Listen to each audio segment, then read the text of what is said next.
मध्य प्रदेश के कई जिलों में गया, डाइट की ओर से ग्वालियर जिले का भी भ्रमण करता था। ये हमारा मुख्य कार्य है, अनुवीक्षण, मॉनिटरिंग।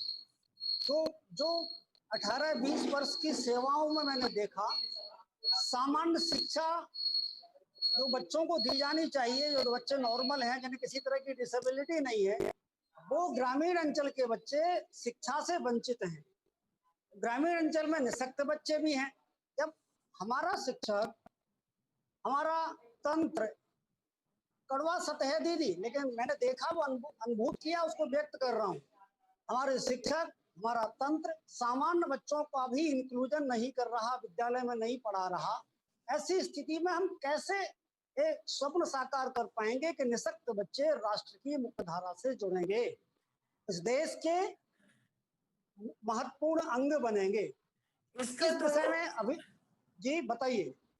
इसका तो एक ही आंसर है कि हमारे education policy should be like an umbrella. उस अम्ब्रेला के अंदर सारी चीजें आनी चाहिए। हमें ये समझना चाहिए कि ये हैव्स और हैव नॉट्स की कहानी नहीं है। शिक्षा जब यूनिवर्सल होती है तो उसमें किसी किस्म का भेदभाव रखना अच्छी बात नहीं होती है। तो जब तक हम अपनी शिक्षा इसको पॉलिसीज बोलिए, हर सिटी में स्टेट का सब्जेक्ट माना जाता है, और हमारे 32 स्टेट में 32 विचार है शिक्षा के बारे में। कोई इंपॉर्टेंस देता है, कोई नहीं देता है, कोई इंक्लूजन करना चाहता है, कोई नहीं करना चाहता। आपकी बात बिल्कुल सही है कि सामान्य बच्चों को ही नहीं लेना चाहते हैं जिनके पास पैसा नहीं।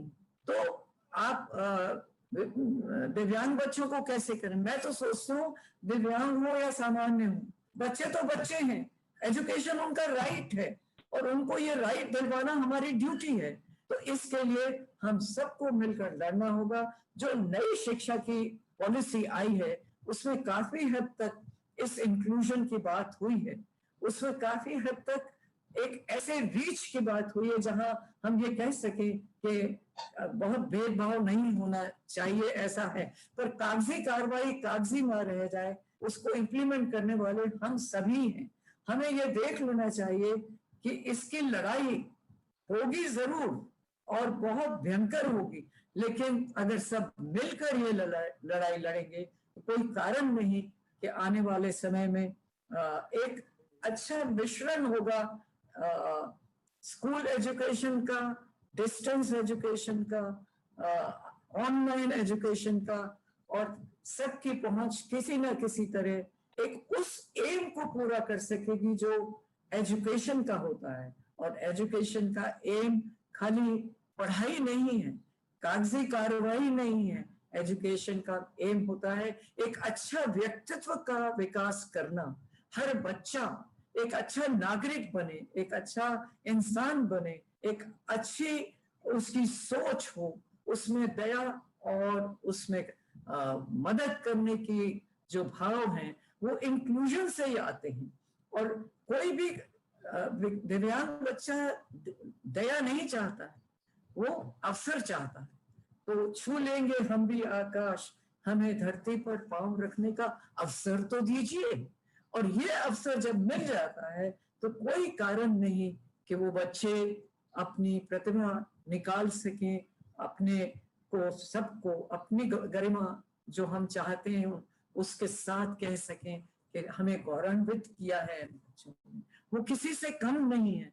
और मेरे विचार से तो जो मेरा 40 साल का अपना अनुभव है इस इंक्लूजन में, ये साबित हो चुका है कि बच्चे चाहे वो दिव्यांग हो या सामान्य हो, एक ही प्रतिभा रखते हैं। उनको जैसे जैसे आप मौका देंगे, हर एक में एक ना एक कुछ ना कुछ हुनर जरूर होता है, उसको अगर उभारेंगे तो वो अवश्य हमारे देश के ऐसे नागरिक बनेंगे जो हमें अपना सिर ऊंचा करने का मौका देंगे। धन्यवाद दीदी। सत्येंद्र सिंह लोहिया साहब से प्रश्न पूछूं उसके पहले एक जानकारी देना चाहता हूं।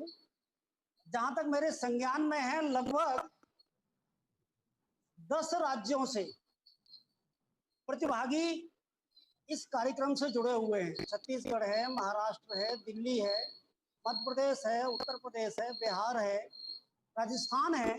मेरी आवाज आ रही है साथियों?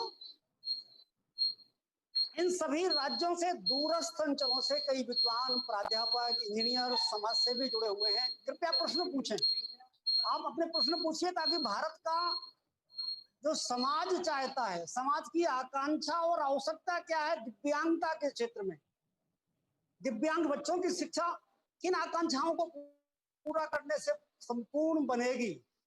कृपया आपके प्रश्न आएंगे तो मंच से उत्तर जाएगा और सभी प्रतिभागी उससे लाभान्वित होंगे। सादर आमंत्रित।